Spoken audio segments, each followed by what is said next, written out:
Hello again, and welcome to Winning with the Wrangler at Dick Powell's Leadership Corner, brought to you by Earth, Wind, Fire, Water, Training and Development, where our passion is building leaders of today and tomorrow.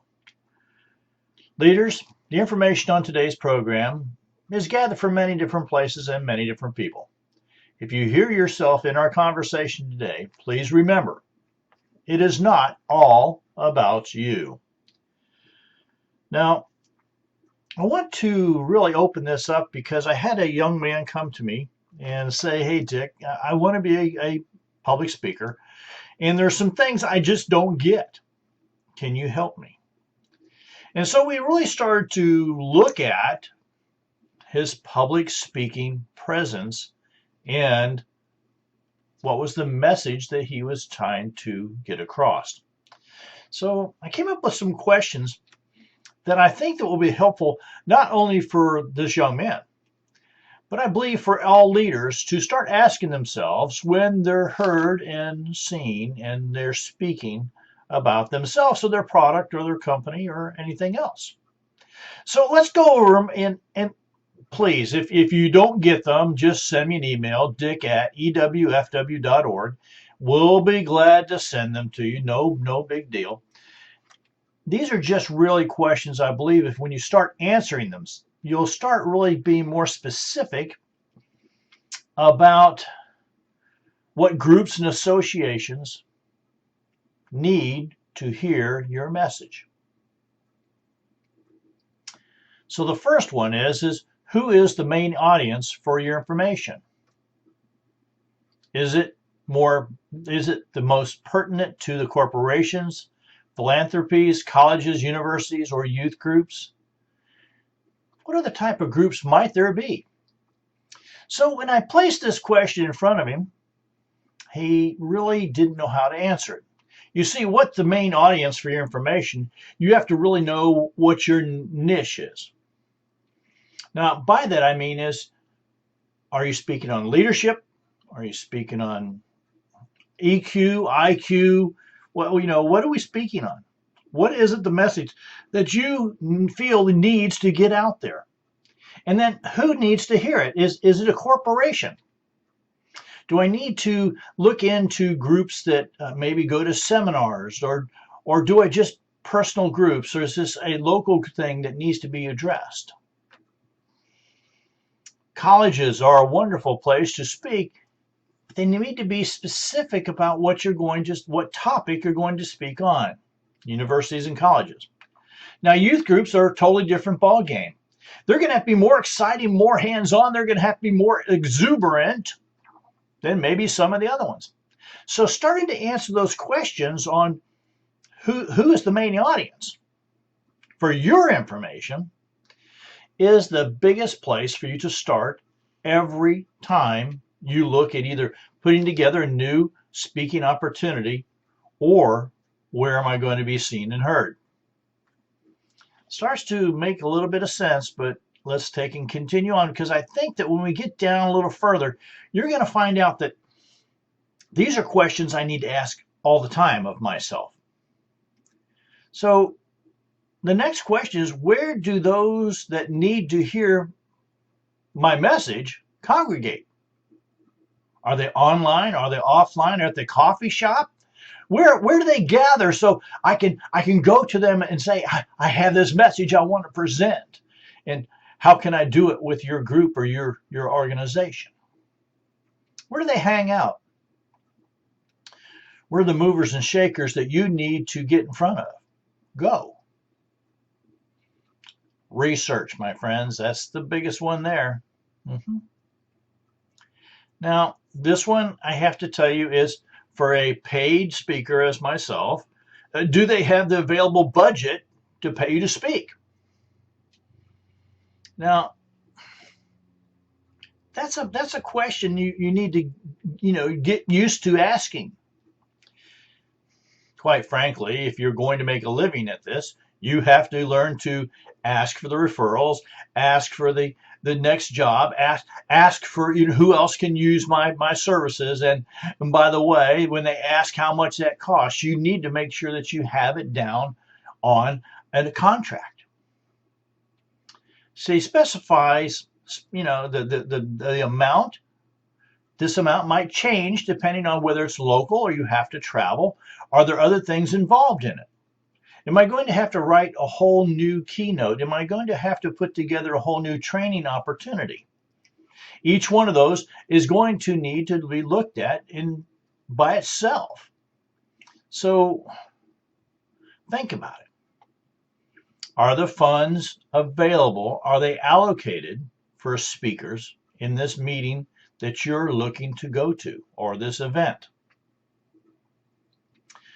I've always was surprised that many times I volunteered to speak at a certain event or opportunity, and when I came off stage, there was a check waiting for me. Now, that was a grand surprise. I have to tell you that doesn't happen very often. It's better to have that decided right up front. Now, if they don't have the funds and you still feel strongly that this is a message you need to put forth in that area, hey, no big deal. Go ahead and do it. You really need, if you feel passionate about it, you need to do it. Ask another question. May I sell my books at the back of the room? May I have contact information from the folks that are in here so I can do a follow-up to see how they responded to the information that I provided? You see, those are great ways to build not only your callback list and say, hey, how'd I do? But it also gives you an email list to say, hey, I'm going to be here next. So you see how this starts to build. Yeah, it's sometimes a little bit dicey asking what their budget is. But quite frankly, I go through these main questions pretty darn quick with folks, and they don't seem to be upset about it.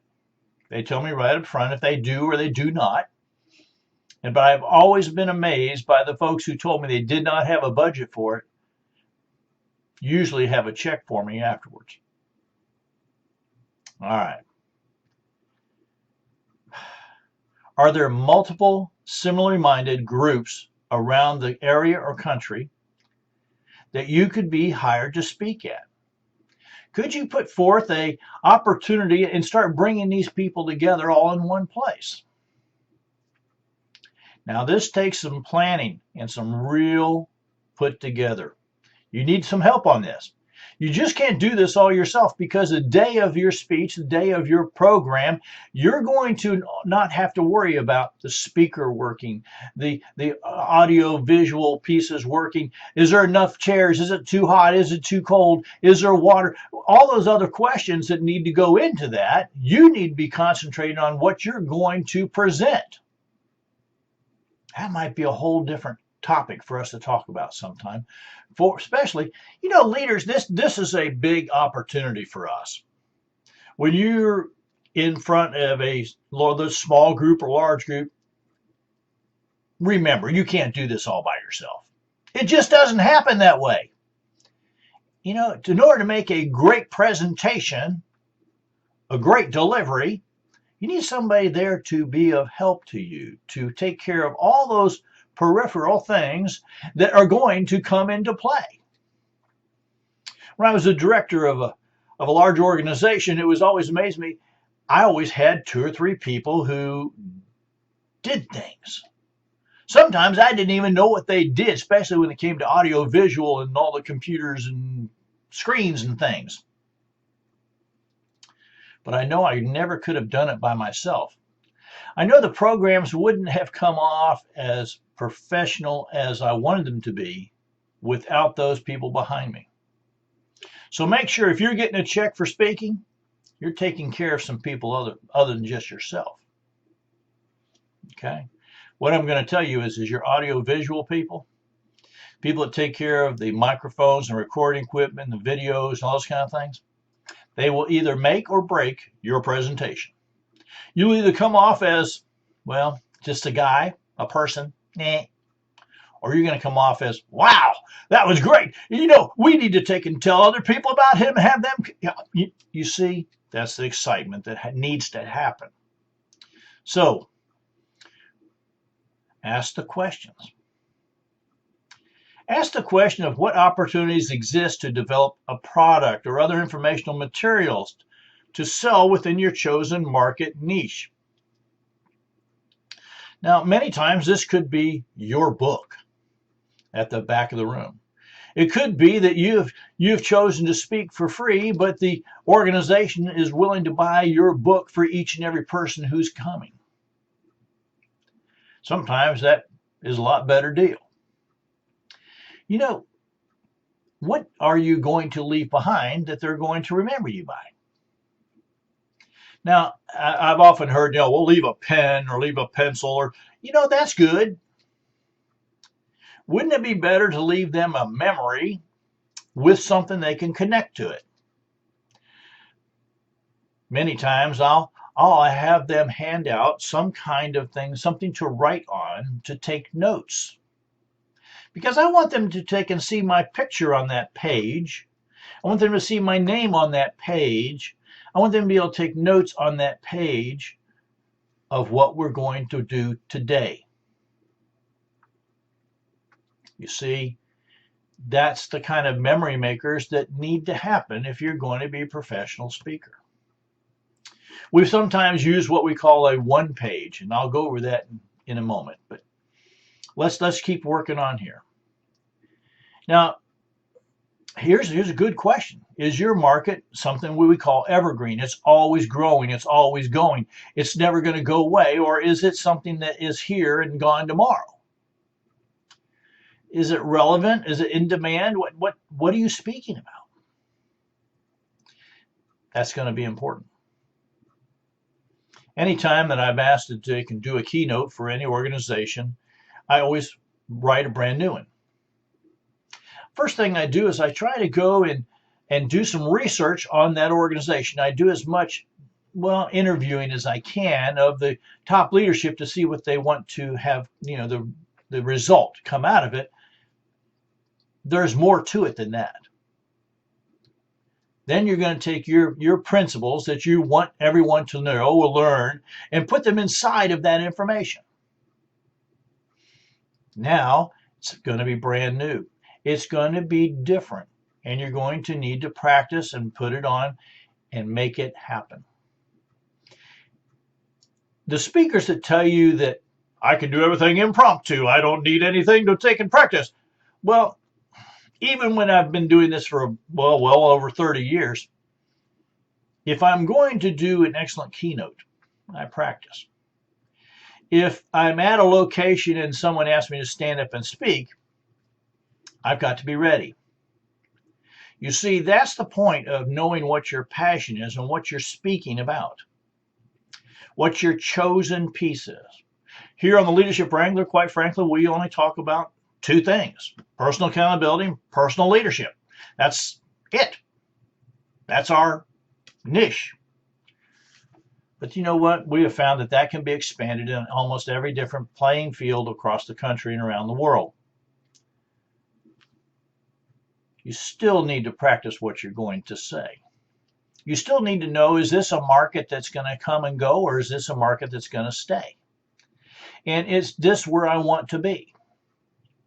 These decisions will have to be made for yourself as you go through. Now,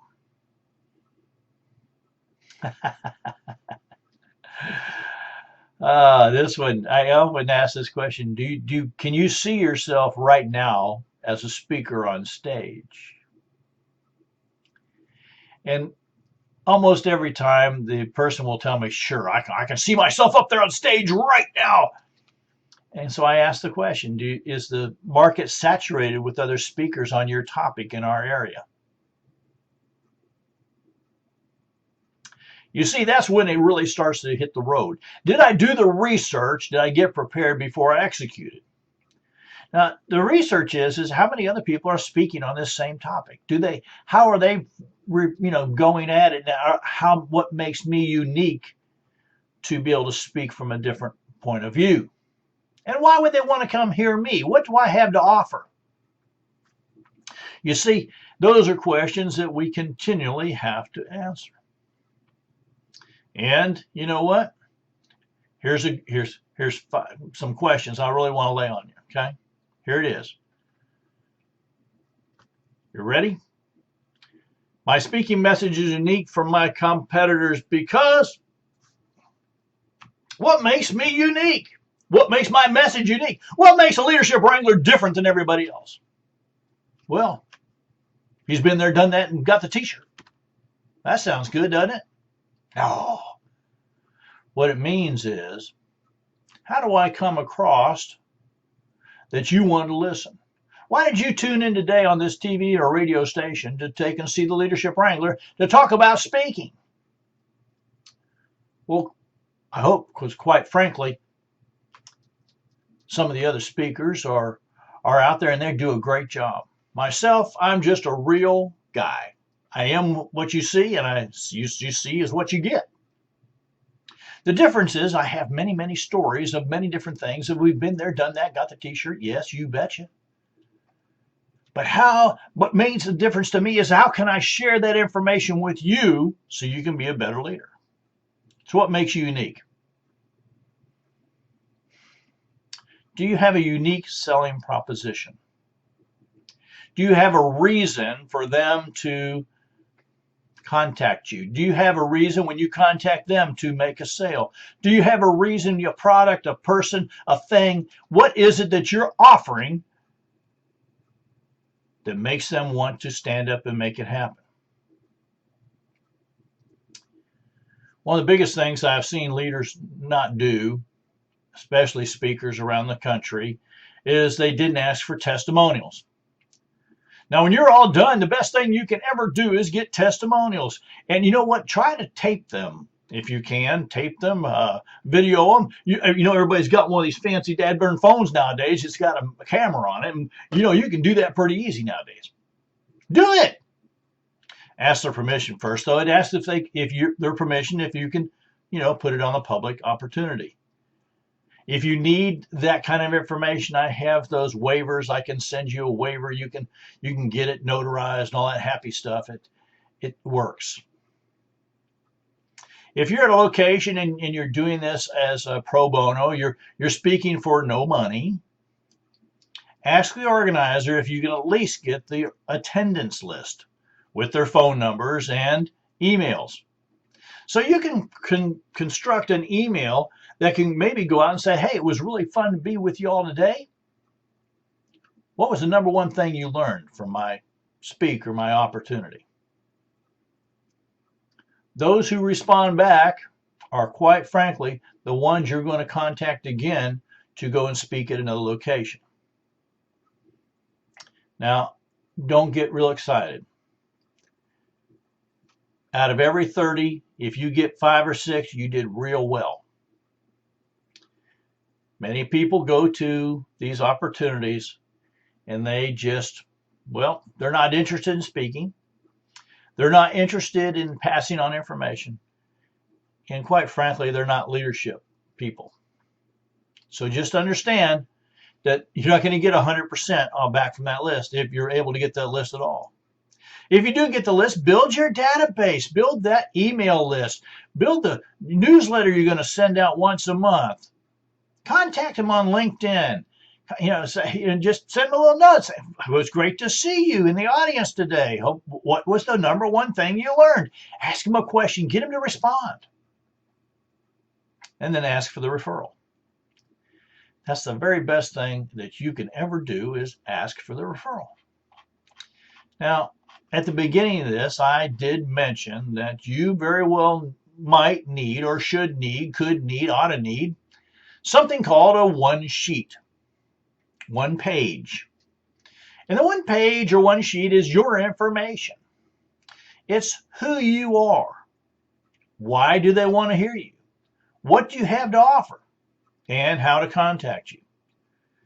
So, quite frankly, I keep these on file all the time. I keep them in my bag when I'm going around. I can hand them out. I can send them to you. I can do a bunch of things. But I'm encouraging you to, no matter what, have something that you're going to leave behind. Now, on this one sheet, you need an overview of your speaking titles or topics. What are some of the things that you can speak about? Give them a choice. Don't give them a big choice. Give them, 1 to 5, nothing more than that. Let them know that those things. But then put at the bottom that you could do something on their choosing. Specialties. You see? That opens the opportunity for you to talk to them about doing something special on that keynote. Make sure there's some kind of introduction that basically tells who you are and how you're related to this opportunity. Well, gee, my name is Dick Powell, Leadership Wrangler, and I learned how to speaking at campfires all around the country for Boy Scouts of America. And they go, really? Tell me more. That's your way in. You need to have something on there about your passion. Now, we've always said that here at Leadership, the Leadership Corner, our passion is building leaders of today and tomorrow. Why is that so passionate? Well, we understand that if you can't learn to lead yourself, you surely can't lead anyone else. So it's our passion. Know the audience. There's an audience piece. What kind of audience are you really looking to speak to? Now, many times this I leave off or I add on depending on who I'm speaking with. If it's something I'm leaving behind, I normally leave it off. This is one of those things I discuss with the folks that are going to hire us of what the age and gender and all those kind of things are happening within the audience, so I can build their speech, I can build the keynote around that information. On your one sheet, though, put down where you have presented before and for whom. This is huge. If you write down that you've done for Eastern Airlines or Coca-Cola or, Verizon Corporation, whatever it is, make sure that you write that down and the date. See?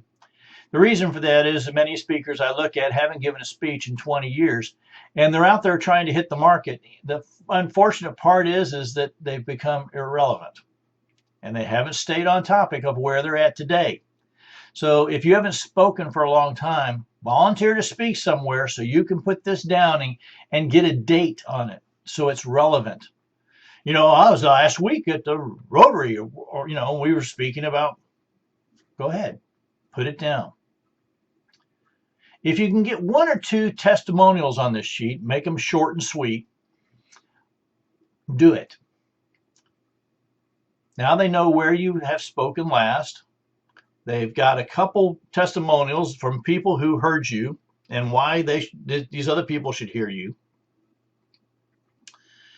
If you're sending your information out to speak at a large organization or a seminar, a conference, I'm going to encourage you to get someone to shoot some video of you while you speak, while you present. It doesn't have to be full length. It just needs to be some clips so they can see how you start out, maybe in the middle, and maybe how you end up. It doesn't have to be long.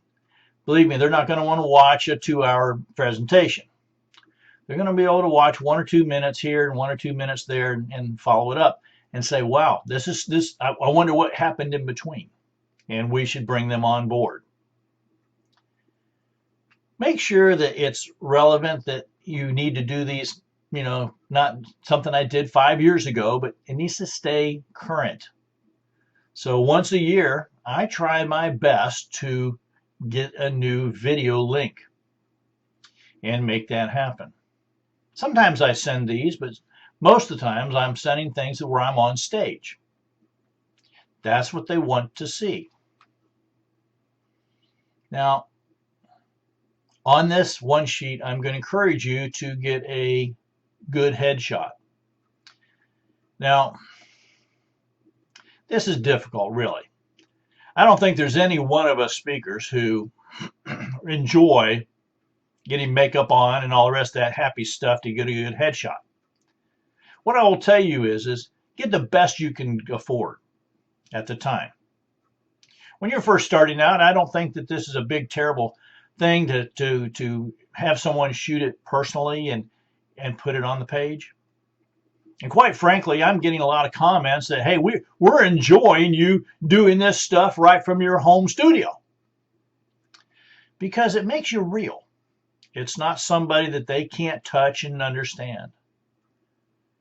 Try to take time to create a short biography. Short, sweet, get it over and done. Maybe some of your work history, started here, 30 years there, whatever, make it short and sweet.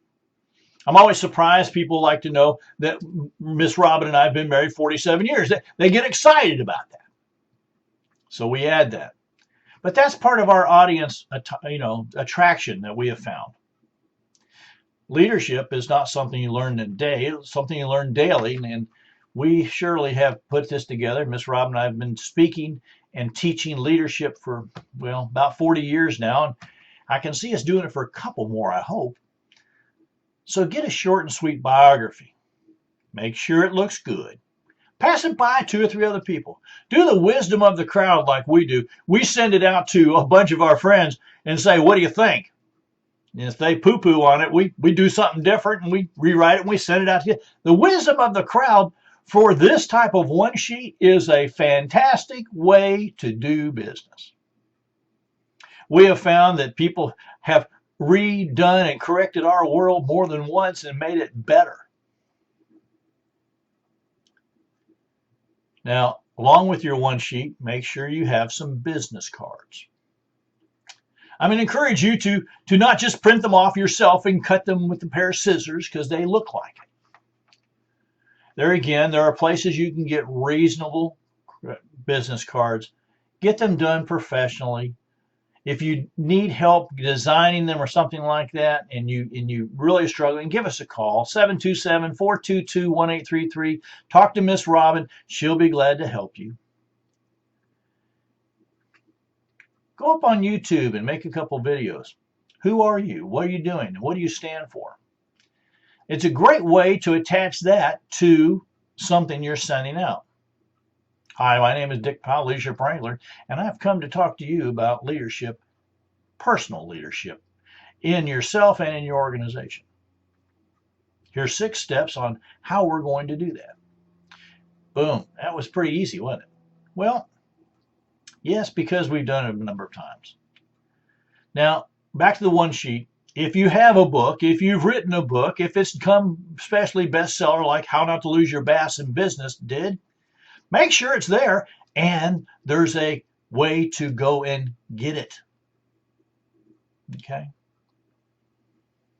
Now, one of the biggest things that I really look at, to be honest with you, so many times I'll pick one of these up and the person forgot to put where to contact them.